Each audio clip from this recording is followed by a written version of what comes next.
Welcome to Portland Tea Party. Today we are live from PBOT, the Portland Bureau of Transportation. You've seen this logo around town, but what does it even mean? And how does it apply to you? We're going to find out straight from the source today. This is Portland Tea Party. I'm Ciara Pressler, and this is your favorite show about Portland, the tea, and where the party's at. And there's people behind the camera that I can see, and they make me want to laugh. But that's what live YouTube is all about. Oh my gosh, what an exciting week it's been if you've been glued to the television like I have watching the Democratic National Convention. And you know, we have to be careful about our national news intake to stay sane this year, but oh my goodness, have things been exciting the last 3 weeks. And if you haven't watched the speeches, definitely check those out on YouTube. And the state roll call, which was absolutely lit with DJ Cassidy and all the states representing, and it was just really fun. Oregon, I think we could have done better. Let's work on that the next 4 years. Let's get it coordinated. Let's get a good representation of everything Oregon's about. We'll be back in 2028 with an even better Oregon roll call. Let's make that one of our vows to the American people. All right, let's get into it. Our first guest, when we are right back.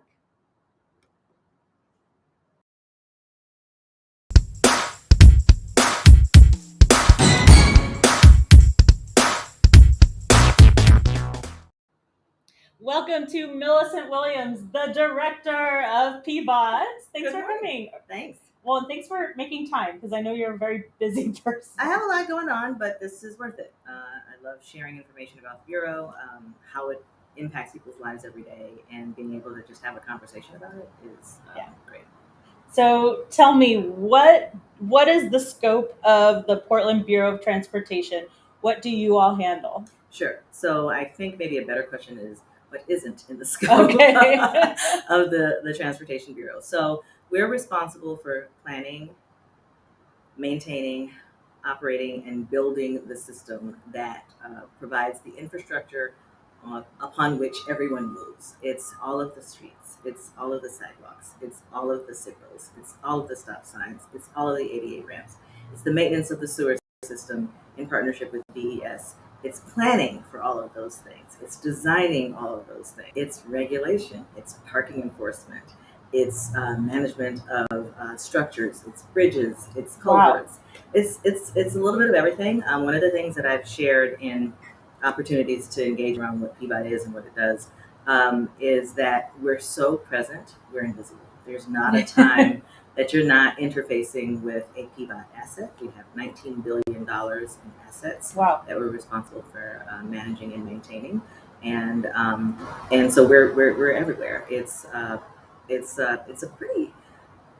amazing space. Can be a little daunting and overwhelming when you look at the enormity here on maintenance operation campus today. And every time I drive up, sense of immense pride when you see fleet of vehicles. You know, we have pieces of equipment that are out there every day. It's not just the equipment, it's the people who use the equipment, who are professionals in the spaces that are making differences every day. That's great. So we're going on a ride. I'm driving down the street, MLK, let's say, because that's near my house. What am I like passing by or taking for granted that PBOT maybe has done? Well, a couple of things. We did a pretty transformational project on Martin Luther King maybe 15 years ago, where we identified the need to create a safer space for folks who were not necessarily driving or cycling through the area, but that were pedestrians. So you'll see a number of crossings. You'll see median strips that have plantings in them that are maintained by PBOT. We built them, we maintain them. You'll see signals, and you'll see signal timing adjustments based on the way that we anticipate traffic will move through the system. Okay, thank you, because I've noticed that if I'm going home from like inner southeast past like 8 p.m. past traffic, if I hit the lights, I can get all the way home without a red light. So I can thank you for that. A little bit. Kinda, yeah. I mean, that is a part of what our team does. There's the signal maintenance shop, but there's also the signal timing that's done by Signal and Street Lighting team. there is intentionality with the way that we time the lights. There are a number of things that we're thinking about. Aside from people crossing the street and the ability to move people through a corridor, we're thoughtful around making sure that we're helping people to manage and monitor their speed as well. Mm-hmm. So yes, there will be times when you're able to go through a corridor, and based on the time of day, based on the number of cars, you're able to go from end to end with pretty relative ease. However, there are some streets where, while that might be an ideal, we recognize the need to ensure that that can't happen. Because we need to make sure that people are slowing down. Some of the more dangerous corridors, we're doing something called Rest on Red, where if you're going the speed limit or under the speed limit and you're approaching the light, the light will detect that you are not breaking the law by speeding. Oh, wow. And good stay to green. know. But if you're speeding, yeah, the signal will indicate that there is speeding happening, and there will be a stoplight that goes on. Wow, that's great for safety. Yeah, it is a huge step in the direction of ensuring that we have a safer airport. So transportation is a hot issue in Portland. Yes. There's a lot of people who care a lot about it. There's a lot of nonprofits and advocates at a lot of different levels. Why do you think people are so passionate about transportation here? Well, I think it's a number of things. From a movement perspective, if we're talking about moving people and goods, people need to be able to do that well and effectively, and on infrastructure that's safe and passable, and lanes that work well and that aren't riddled with potholes. So that's one piece. There are people who are also concerned about having options and alternatives to the way that they move about the city. And so as we look at building out our network or maintaining our network, we do consider and have those who are choosing to cycle in many instances. And we have a very high ridership of folks who are cycling. And so we want to make sure that we're providing a space for those folks. There is about making sure that it's not a lane, but a lane that's safe, a lane that people respect, a lane that can be used without cause for concern, especially if you're looking at families using those routes. We have a number of folks who need to get about the city using transit. And how do we work with our partners at TriMet to make sure that transit is more dependable? All of those folks have really strong voices and legitimate concerns. And so we seek to address those things in the ways that we think about moving the city forward. It is a hard conversation almost every day about the choice architecture, about how we'll prioritize what. And from time to time, we have differences in opinion about how we'll move forward, both from an external standpoint, but even internally. But we continue to work through the systems, work through the challenges, understand what the trade-offs are, and hope to make the changes or improvements or grow the system in ways that really reflect our sensitivity to the wide array of needs. So because there's a lot of issues people care about, and we don't have time to delve into all of them, I'm going to ask the question this way. When it comes to things like Vision Zero, bike lanes, whether there's restaurant seating in a parking spot, ADA ramps, are you all working on these things? Every day. Every day. Every day. The Vision Zero work is something that, as the Vision Zero team calls it, is not just hard work, but it's heart work. And you referenced to the convention this week, and I heard that phrase used when talking about the work that we're needing to do as a nation. But as a city, we recognize it's incredibly important. So we have a team of folks from our planning department, but also within the traffic operations space, that are working together to devise strategies to ensure that we're thinking about how to ensure that we're getting to that vision of zero traffic fatalities based on traffic crashes. Safe routes to schools. That's another area where emphasis is placed every day. The relationships with the individual schools and with the school systems that are in our region are incredibly important, and we work to manage and foster those every day. ADA ramps are a huge focus for our organization. We are charged with building in excess of 1,000 ramps every year in agreement with a settlement that we've reached to be able to ensure that there's suitable ADA access around town. And so we have a team dedicated to making sure that we're doing that and doing it well. There's so many other things I can't remember everything you mentioned. No, it's all right. And I want to make the point. So I had the privilege of working with PBOT the first half of this year, and we were helping with just making sure everything was aligned in the groups that you mentioned. The right people were working with the right people because there's like 1,000 PBOT employees. Right. It's massive. And so making sure people are with the right ones so that you can keep moving forward and being effective even under a lot of different pressures. That's right. And I was really surprised about just seeing all the different roles. It really blew my mind of what people are focusing on. Yeah, it's a pretty intricate network of systems. So within planning, it's just planning from a conceptual standpoint, but it is that planning of how do we make sure we're reallocating space for plazas, for parklets, for outdoor dining. Something that was a result of us putting our heads together and saying we have to do something during the pandemic, not just to help to reimagine the right-of-way, but to help to maintain the health of business during that time. So the Bureau leaned in a space that typically would not necessarily be our space to lean in to as we're maintaining business efficacy, but creating the opportunity for those businesses to have the opportunity to continue to engage patrons. And so while a pilot during the pandemic, it has become a permanent part of our landscape now. And so we're types of conversations within planning. And again, there's parking and regulatory work that's happening in the planning department because we have to think about how we're allocating parking or not parking in districts all around the city.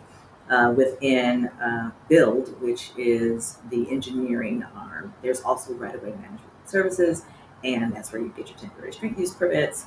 But it's designing a full raft of projects. It's working with procurement. It's doing inspection. It's construction management. It's survey. It's bridges and structures. It's all over the map in terms of literally the map. And then there's Operate, transportation operations, which is that signals and street lighting. They're the folks who manage when and where people can place things also in the right of way. So there's this real connection. And we've recently placed the parking and regulatory folks back with transportation operations because that's what it was before. And that works better. It works well because there are a lot of decisions that need to be made about parking or enforcing parking that have to be informed by or approved by the city traffic engineer. And so why would you have those two things in separate places? Let's bring things together so that we can have a more seamless operation and then ultimately maintain, and you'll have the opportunity to speak with our maintenance operations deputy director Jody later, but that's a massive operation, over 400 employees working to do the people's work every day. So last business question, speaking of all the different considerations, one thing that I thought was really interesting working with you is that you're not solely responsible for a lot of these things. So TriMet is Metro, ownership of roads could be Oregon Department of Transportation. So the amount of external collaboration that you have to do in order to get a lot of things done is pretty extraordinary. Yeah, there's a pretty robust relationship management that has to happen every day. There are expectations that we have internally in order to be able to get things done that we must meet. But what we know is that by and large, most Portland residents, most residents of the region don't necessarily draw the line between what's ODOT's and what's PBOT's and what's BES's and what's the water bureaus and what Metro is responsible for, what the county is responsible for. They just see that there is a system that needs attention. There is a need that they'd like to have met. And how are we working together to do that? So whether one person or another or one entity or another is getting credit, we need to be working seamlessly. And so we work on that all the time in ways, again, that I think people would underestimate the level of intricacy in our interagency agreements and the depth of the relationships that we have. We manage Portland Streetcar. that is, we have our own transit agency. Yeah. But our operators are then operators. Oh, wow. Yeah. And we're BES facilities and water Bureau facilities. of Environmental Services. Sorry, acronym soup. Yeah. So we have to be in constant collaboration and coordination. But it's fascinating when you see all the synapses and when they're all firing. It's really dynamic. Wow. Okay, a few quick tea questions for you. First of all, this is great. You are very professional. You're an amazing leader. I learn a lot from you. But I love your huge passion and hobby, which is rodeos. Where does that come from? So before I moved to Portland, I lived in the Dallas area. Okay. And when I first moved to Dallas, I went to a rodeo. It was a hip hop rodeo. What? Wait, what? And it was amazing. There was an MC, David. Oh my goodness, he's from Meet the Browns. Okay. David Mann. Okay. So he was the MC. There was a DJ. There was this really interesting subculture of not just people of color, Black people specifically, that were interested in rodeo and that were riding and they were competing and they were filling the stands. And I was just in awe of what I saw. And it was interesting because as I continued to follow the sport and understand the community, I felt a connection to something that I didn't know that I was missing. Wow. So I can remember being a little girl and, everybody wants a horse, but wanting a horse and wanting a farm and having families that lived on farms. So I wasn't unfamiliar with a rural cowgirl, cowboy lifestyle. Mm-hmm. But I hadn't had the opportunity to tap into it. And so being in that environment gave me the opportunity to tap into it. And from there, more interests have developed. And it is something that I not just enjoy, but I'm passionate about. And I hope that more people can come to understand the contributions that Black folks especially made to rodeo as a sport and to being a cowboy or a cowgirl as a part of their identity. Interestingly, and I share this anecdotally, cowboy used to be a derogatory term. Oh, really? Yeah. So when ranchers, landowners were identifying people to help them to work their ranches, there were white cow hands and there were black cow hands. Okay. And the cow hands would not refer, or the ranch owners, landowners would not refer to the cow hands that were black as men because they weren't acknowledged as full humans. And so they became boys. And so cowboy is where that term came from. Wow, and now it has transferred and it's now something that's an acceptable term, but previously it was not. I have a theory, and you don't have to agree with this in your official capacity, but I think some sort of very clever revenge that Black culture gets in America is taking things that have been done and then just totally flipping them or doing them better. Like we're seeing this year with country music. Oh, you say that we don't do country music? Let us show you what's going on. Or rodeos. Or anything. But that's my theory. You don't have to agree. I mean, I don't know that I'm going to offer a commentary other than to say we've always been there. Yeah, I appreciate that. Yes. Okay, second question. Have you met Pete Buttigieg? I have. Oh my gosh.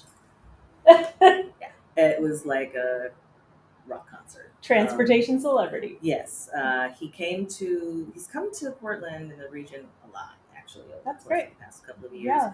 I think in part because the city is doing some really innovative things, really restorative things for the community.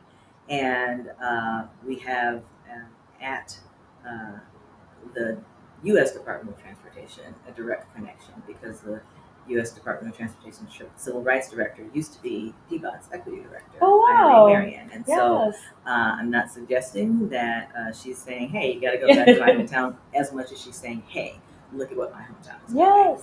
doing, and how we can invest in how the country can invest in making sure that we're able to do the really fun things. But he came most recently. The time that I've had the opportunity to meet with him was when he came out for the Interstate Bridge Replacement Program's conversation around equity and how it was embracing the need to be attentive to those needs, to the needs of the community, as that's a restorative justice project, in as much as the Rose Quarter Project is a restorative justice project. We had the opportunity to sit at the roundtable, and then afterward, well, even prior, met him, had a quick chat, and then afterwards we had the opportunity to connect a little bit. So yeah, it was everyone's a little both awe and starstruck. I love that. Last thing I just want to say, you don't need to comment, but my team talks about you when you're not there, and we're big fans. Okay. And we especially talk about, like, what did Millie wear today? Because you are the best dressed at the city of Portland. And I will go to bat for that. And I want to thank you for beautifying the halls of the Portland building and City Hall and Portland in general. Well, thank you so much. I believe you dress for the job you want, not necessarily the job you have. I was raised to show up well every day. My mother would, and my mother's visiting with me now. She asks me every day, even though she can't see what I'm wearing, she asks me every day what I'm wearing. She asks me how my hair is. And I can't not show up. But it is with the sense of pride that I have in representing my community and showing up, in a way that I feel comfortable with. This is easier for me than dressing down. So thank you so much for the compliment. I'll take it. Absolutely. And even with my only 3-inch heels on today. I know it's a very low heel for you. Low. I don't know. Struggle. Okay. Well, thank you, Millicent Williams, Director of PBOT. And when we're back, a little tea on how things get fixed around here.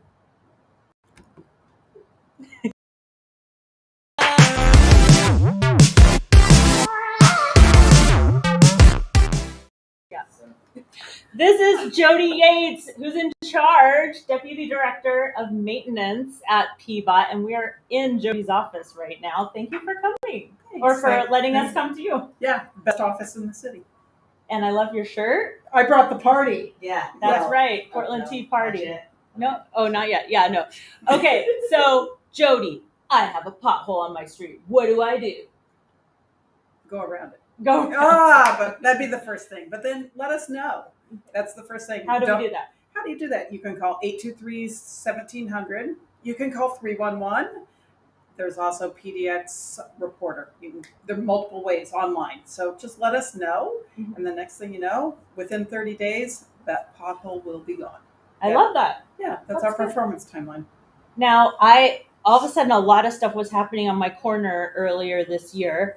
And I figured out they were redoing the corners where people cross and putting in those yellow pieces with the dots. Tell me, what is that? What was happening?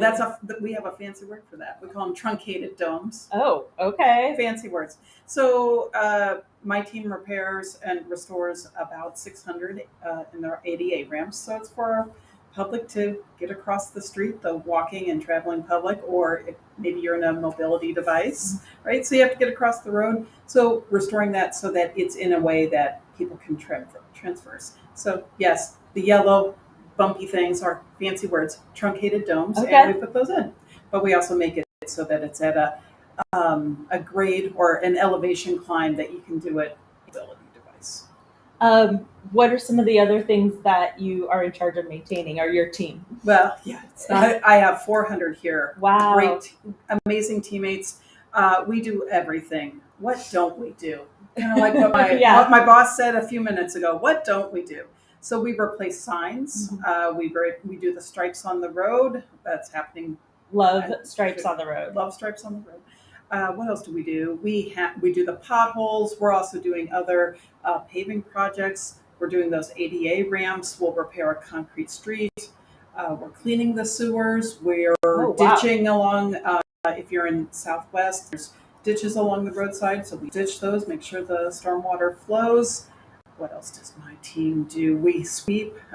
This is the team that does the bike lane, sweeping of the bike lanes, or all the busy streets around town. We do vegetation management. We do it all. And then in the wintertime, we do the winter weather clearing. Oh, gosh. That's also snow and ice Do you time. get any sleep when there's a snowstorm? Very little. We're sitting on the couch in my office, and yes, I have slept on this couch in my office during snow and ice. What's up with salt here? So I moved here from New York City, where if it was gonna snow, the streets got salted. And what I really liked there too, I don't know if this is your purview, is that if you owned a building, you were responsible for salting the sidewalk in front, and then you weren't going to slip on the sidewalk, but that's a very foot traffic pedestrian commute city. But I've heard that like Portland won't use salt or something. Like, what is the salt thing?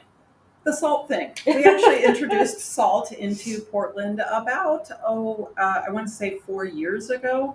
I wasn't the director at the time, so I don't have that memory of when it was introduced, but we started using it about 4 years ago, and we found it to be, like the rest of the country, quite effective in removing snow and ice, especially ice off the streets, but not same as New York City. It's actually the responsibility of the property owner. Is it here in Portland that they should be clearing their own sidewalks? Okay.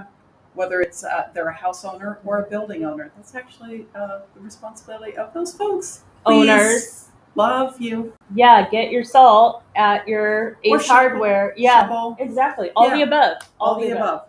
Yes. That is that's that property owner's responsibility. I don't know if I'm supposed to do this, but when I see a Peabot truck on the street and see the workers out there, I love to interact with them and say hi and like thank you for what you're doing. And they're so nice always.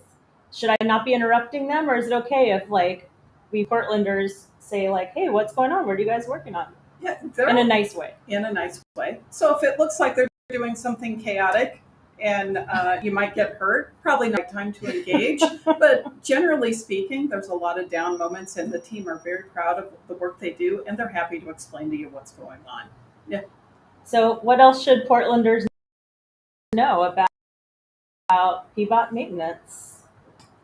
I have 400 amazing employees who are dedicating to serving the community. They love what they do, and the community. They're very proud of more coworkers to do even more good work. All right, how do we get more funds?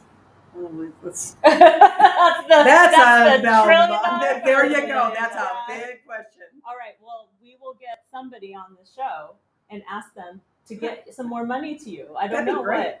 I know the fuel tax is a big part of it, and the fuel tax passed. Right. But not everyone's running on fuel anymore, so we're gonna have to see how that unfolds with everything. Yeah, our bureau only gets funding. Primary sources are gas tax and parking fees. Okay. Those are our two primary funders, so you can understand if people are driving less or using electric vehicles. And even the vehicles we're driving are more fuel efficient. Our revenues are declining, and our costs continue to go up. So yeah, well, I think it's going to be okay. I do. And I am more excited to pay for parking since I've met you all. So I'm doing my part. I put gas in my car. Excellent. Yes. Thank you. So I'll encourage others to register your vehicle. Yes, register your vehicle. There you go. Those are the things. All right. Thank you, Jody. Thanks for letting us use your office/bedroom in the winter. Anytime. All right. When we're back, where the party's at.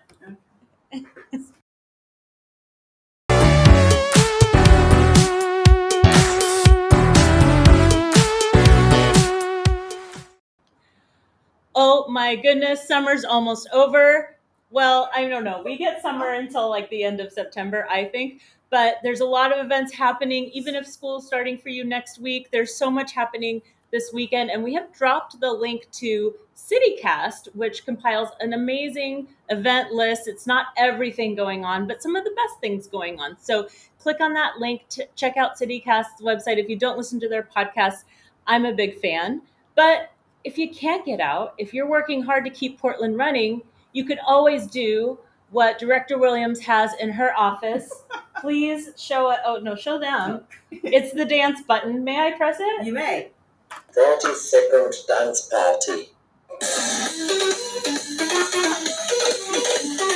This is Portland Tea Party. Thank you for turning in. Have a great weekend.